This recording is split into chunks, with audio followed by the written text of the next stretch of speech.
ఎప్పుడైనా చూడండి ఈ ఎలక్షన్స్ వచ్చాయంటే కొంచెం హడావుడి ఉంటది.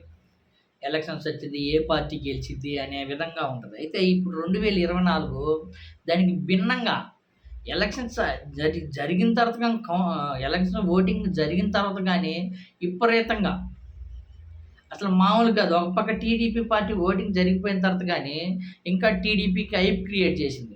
ఈసారి మాకు ఖచ్చితంగా టీడీపీ వచ్చిద్ది. టీడీపీ పార్టీనే వచ్చిద్ది, గెలిచిద్ది. కూటమే గెలిచిద్ది. వైసీపీ పార్టీ గెలవడం అనేది అసలు రానే రాదు.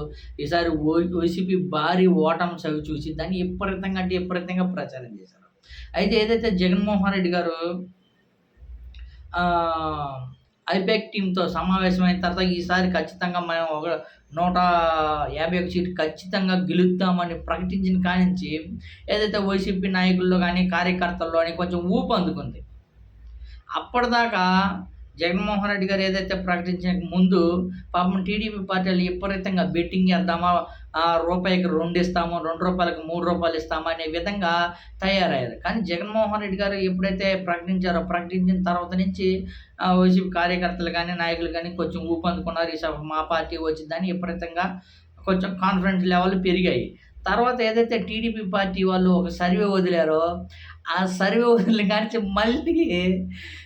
మళ్ళీ మేమే వస్తాము, మేమే విపరీతంగా వస్తాము అని మళ్ళీ బెట్టింగ్ రాయులు విపరీతంగా రెచ్చిపోయారు. ఇంగా దగ్గర పడతానే కౌంటింగ్ కానీ మహా అయితే ఇంకో 10 రోజులు ఉందా గట్టిగా.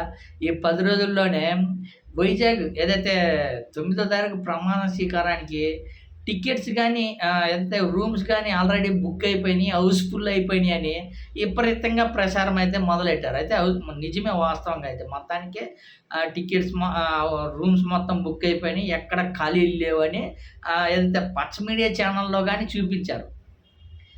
మొత్తం వైజాగ్‌లో రూమ్స్ అన్నీ ఫుల్ అయిపోయాయి. 9దో తారీఖు వైసీపీ పార్టీ ప్రమాణ స్వీకారానికి ముందే ముహూర్తం ఖరారు చేశారు. రూములన్నీ బుక్ అయిపోయినాయని కొన్ని ఛానల్‌లో గాని విపరీతంగా ప్రచారమైంది. అదేవిధంగా వైసీపీ నాయకుల్లో, కార్యకర్తల్లో గాని ఫుల్ కాన్ఫిడెన్స్ మొదలైంది.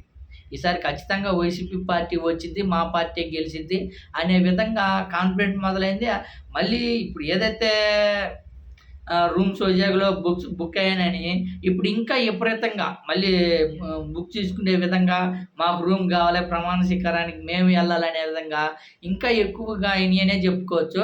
మొత్తానికైతే అటు టీడీపీ పార్టీ చూస్తేనేమో మేము ఖచ్చితంగా మేమే కూటమి గెలుస్తాం, మేము అమరావతిలో ప్రమాణ స్వీకారం చేస్తాము. మేము అదే ఏదైతే జగన్మోహన్ రెడ్డి గారు ప్రకటించారో అదే వైసీపీ వాళ్ళు ప్రకటించారో 9దో తారీఖు. ఆ 9దో తారీఖే మేము అమరావతిలో ప్రమాణ స్వీకారం చేస్తామని వాళ్ళు ప్రకటించారు. కానీ వాళ్ళైతే ఏదైతే అమరావతిలో గాని ఎక్కడ రూమ్స్ బుక్ అయినాయి అనేది గాని ఏది ఎక్కడ కనిపించలేదు. కానీ వైసీపీ పార్టీ గెలిచిద్ది అనే విధంగా వైజాగ్‌లో రూమ్స్ అన్నీ